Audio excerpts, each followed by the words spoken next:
December 17th, 1944. The Ardennes, Belgium. Obergefreiter Hans Müller huddled in his frozen foxhole, scribbling words in his diary that would echo through the rest of his life. "The Americans are nothing like the Russians," he wrote. Their artillery defied comprehension, not merely in volume, though that alone was overwhelming, but in its terrifying speed, precision, and the utter absence of warning. One moment silence swallowed the snow-laden forest, the next, the earth itself disintegrated. Müller's unit, part of the 6th SS Panzer Army, had just launched Hitler's last desperate offensive in the West. They'd achieved total surprise against thinly defended American lines. Victory seemed within grasp. Then the American guns found them. What Müller, and every German soldier pushing through those fog-choked woods, could not possibly know was that they were walking into the path of the most lethal artillery system ever fielded. A seamlessly integrated network of technology, training, and industrial might so advanced it would shatter Germany's final gamble and expose the true scale of American military dominance. The seeds of this collapse had been sown years before the bulge. Veterans transferred from the Eastern Front to Italy, France, and the Low Countries carried with them hard-won assumptions about artillery warfare, lessons forged under Soviet bombardments. Russian barrages, though brutal, followed predictable rhythms. Ranging shots gave precious seconds to seek cover. Fire arrived in waves. Coordination was slow, often requiring 10 to 15 minutes from spotting to impact. The Americans shattered every one of those expectations. Gefreiter Otto Schmidt, a North Africa veteran captured in Tunisia in 1943, later recalled his first encounter with U.S. artillery. His company had taken shelter in a wadi near Tunis. Good concealment, he thought. Against the Soviets, they'd have had over an hour to prepare. They even lit a fire for coffee. Then a small aircraft, no more than a spotter plane, droned overhead at low altitude. Dismissed as harmless, it vanished within minutes. 3 minutes later, no ranging shots, no warning, the entire ravine erupted.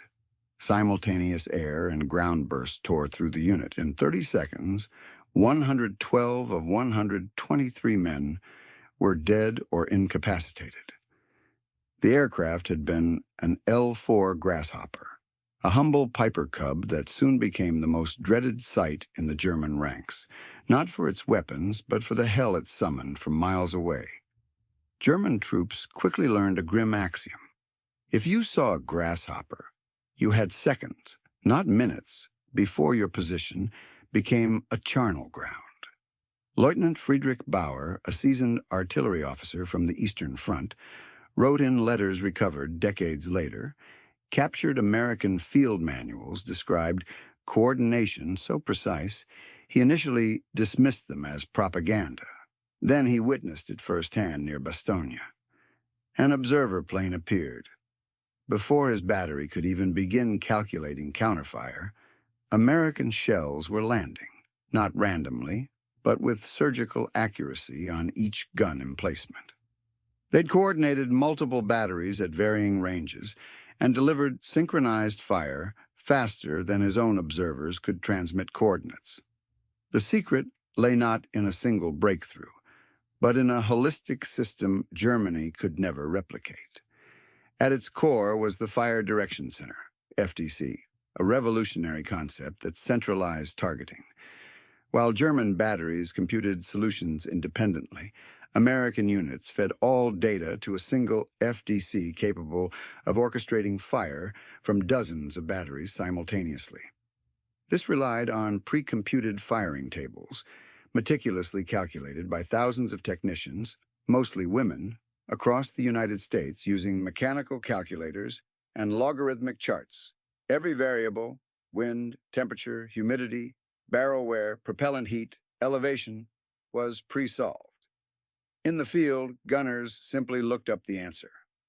Hermann Vera Hoffmann, a mathematics professor drafted into the Wehrmacht, studied captured American tables after the war and was stunned. Years of computation, he wrote. Thousands of hours. They had solved every scenario in advance. We were still calculating in the mud. Yet even these tables couldn't fully explain the devastation. The real revolution was time on target, TOT, a technique so advanced few nations could execute it. Batteries at different distances fired at staggered intervals so that all shells struck within a 3-second window. The effect was apocalyptic. No warning, no build-up, just instantaneous annihilation. For troops trained to dive flat at the first explosion, there was no defense. Post-war studies confirmed that 2/3 of artillery casualties occurred in the opening seconds of a barrage. TOT maximized that lethality by erasing reaction time entirely. Stabsfeldwebel Kurt Zimmermann, who survived multiple TOT strikes during the bulge, scribbled in his diary. "It is not artillery as we knew it. One moment you exist, the next the world ends. Air bursts kill those who'd survive ground bursts. Ground bursts kill those who'd escape air bursts. There is no time to move, to think, to pray." American response times compounded the terror. German artillery, among the world's best, needed 8 to 10 minutes to deliver fire under ideal conditions. U.S. batteries routinely responded in under 3. This speed stemmed from superior communications, crystal-clear FM radios versus Germany's crackling AM sets, and far greater radio density. Every American infantry battalion had multiple radio-equipped forward observers. German battalions often shared a single set.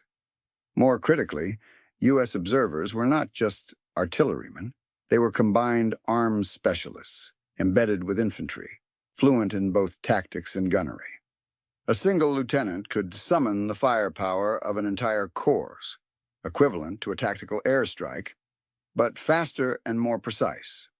Oberstleutnant Müller, no relation to the diarist, whose regiment was shattered near Saint-Lô in July 1944, wrote a final report.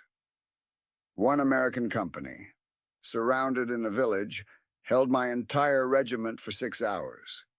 Every assault was met with fire from what felt like dozens of batteries.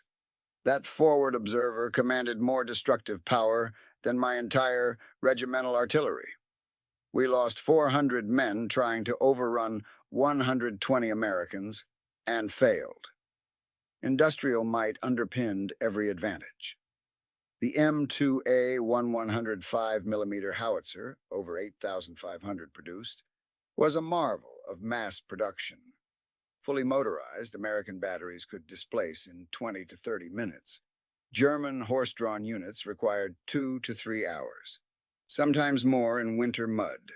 By 1945, Germany was operating over 1.1 million horses, far more than in 1939, yet movement remained agonizingly slow. As one German artilleryman lamented, "We fought a 19th century war with horses against a 20th century enemy with trucks." Heavier weapons magnified the gap. Each U.S. division fielded 12 M1 155mm howitzers, guns capable of hurling 43-kilogram shells over 14 kilometers. At corps and army levels, battalions of 8-inch and even 240mm howitzers stood ready, all callable by a forward observer at battalion level. German artillery, by contrast, was rigidly siloed. Requesting corps-level support meant routing requests through multiple headquarters, a process that took hours if approval came at all. By then, the front had moved on. Then came the VT, variable time, fuse, a miniature radar in the shell's nose that detonated the round at optimal height, typically 10 to 20 meters above ground. Conventional fuses required precise timing calculations vulnerable to error. The VT fuse eliminated guesswork, guaranteeing lethal airbursts regardless of conditions.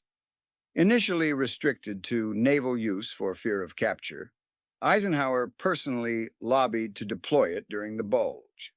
Authorization came on December 19, 1944, the first use against ground troops in Europe. The effect was catastrophic. Shallow foxholes, once life-saving, became death traps. Fragments rained vertically, killing men who'd have survived horizontal bursts. Morale collapsed. Some units refused to leave cover, preferring capture to open movement. Bauer documented a near mutiny. "My men would not advance 300 meters. They'd seen what those demon shells did to troops in the open. They chose prison over certain death." All of this was sustained by an industrial engine Germany couldn't fathom. While German artillery batteries rationed shells, sometimes 2 per gun per day, American observers fired freely, backed by factories producing shells by the millions. Standardized fuses across calibers simplified logistics. German production, fragmented and bombed into inefficiency, constantly lacked critical components. The result was a tactical paradox. German forces couldn't mass without drawing annihilation, yet dispersal left them too weak to fight. The Ardennes offensive, launched with 200,000 men and 1,000 tanks, bogged down within days, not from lack of will, but because American artillery denied them every option. Nearly 1.3 million shells were fired during the Bulge. German units, immobilized and undersupplied, were systematically erased. In POW camps, German soldiers confronted the truth. Otto Schmidt, held in Texas, wrote, "I watched trains hauling hundreds of howitzers to the coast. Factories churned out shells by the thousands. They didn't win through genius or bravery, though they had both, but through industrial scale we could never match. They fired 100 shells for our one." Lieutenant Bauer, attending lectures by U.S. officers in captivity, concluded, "They turned artillery into an industrial process, repeatable, scalable, independent of individual genius. That is their secret." By 1945, the disparity was total. German batteries operated at half strength, horses dying by the thousands, ammunition scarce. American production accelerated until the war's end. In the final battles, a single battalion could saturate grid squares on demand. As General Franz Halder later admitted, American artillery transformed a supporting arm into a dominant weapon system. It broke our ability to maneuver, to concentrate, to fight. For survivors like Zimmerman, who later emigrated to the U.S., the memory never faded. In a 1960 interview, he said, "I feared no weapon more. Not tanks, not planes, not even infantry. American artillery arrived without sound, without warning, fired by men you never saw. That was true terror." The story of the Ardennes is ultimately one of industrial warfare's triumph. Courage and skill mattered, but they were eclipsed by systems, scale, and supply. The Americans didn't just outgun the Germans, they out-engineered, out-organized, and outproduced them. And in that relentless, precise storm of steel, the myth of German superiority dissolved forever.